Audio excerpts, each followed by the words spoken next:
Assalamualaikum warahmatullahi wabarakatuh. Perkenalkan, nama saya Kartika Syahbuana, NIM 2120603106, kelas SPS 3, Prodi Perbankan Syariah, Fakultas Ekonomi dan Bisnis Islam, Universitas Raden Fatah Palembang. Kepada yang terhormat Ibu Sri Delas Wijayanti, MACC AKAC, selaku dosen pengampu mata kuliah akuntansi pengantar. Baiklah, di sini saya akan memaparkan materi mengenai akuntansi perusahaan dagang. Sebelum membahas lebih lanjut, perlu kita ketahui apa pengertian dari akuntansi perusahaan dagang dan pengertian dari perusahaan dagang itu sendiri. Pengertian dari akuntansi perusahaan dagang merupakan suatu proses pencatatan atau prosedur akuntansi perusahaan dagang seperti mengetahui siklus akuntansinya, akun yang digunakan, serta laporan keuangan secara praktis seperti laba rugi, arus kas, dan laporan keuangan lainnya dalam suatu perusahaan dengan jangka waktu yang telah ditentukan.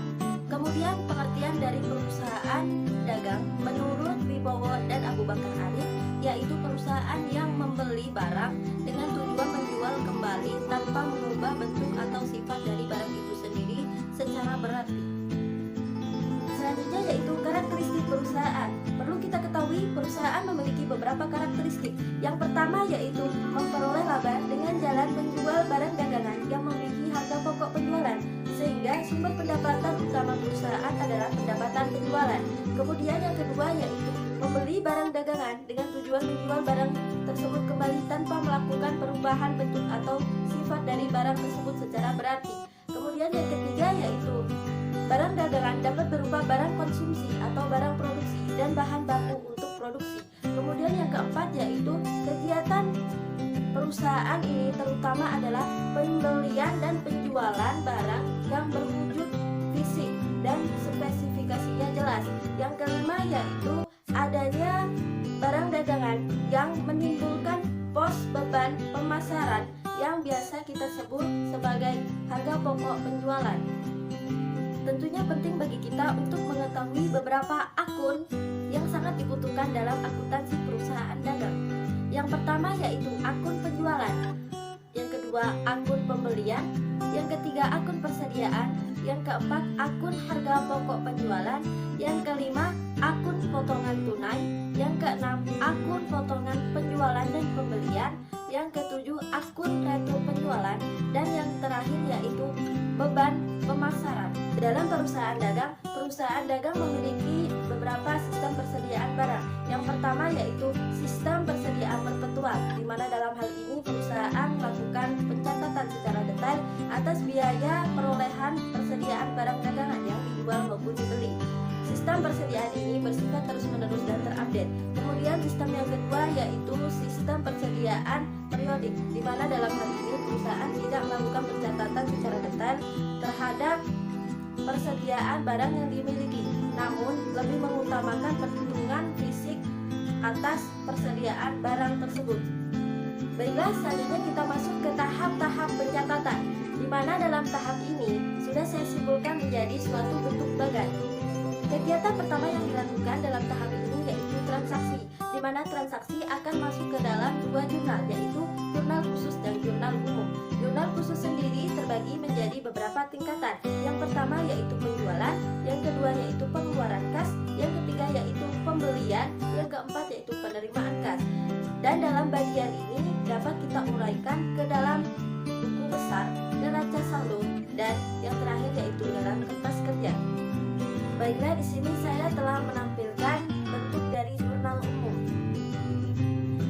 Dalam hal ini jurnal umum dibuat dapat berdasarkan tanggal atau dapat berdasarkan urutan dibentuknya perusahaan tersebut.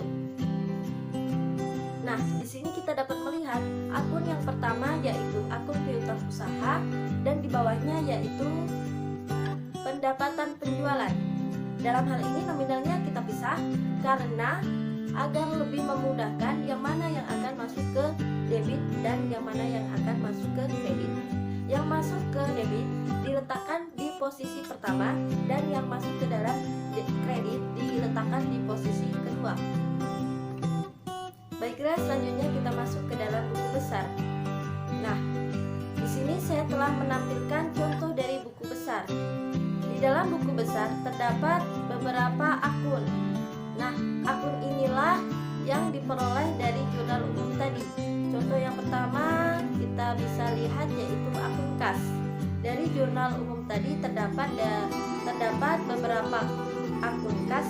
Nah, di buku besar ini akun kas tersebut dikelompokkan menjadi satu. Begitu pula untuk akun-akun yang selanjutnya. Baiklah, selanjutnya kita masuk ke dalam ayat jurnal penyesuaian, di mana dalam ayat jurnal penyesuaian ini terbagi menjadi 4 jurnal. Yang pertama yaitu jurnal penyesuaian persediaan barang dagang dengan pendekatan ikhtisar laba rugi. Yang kedua yaitu jurnal penyesuaian barang dagang dengan pendekatan harga pokok penjualan.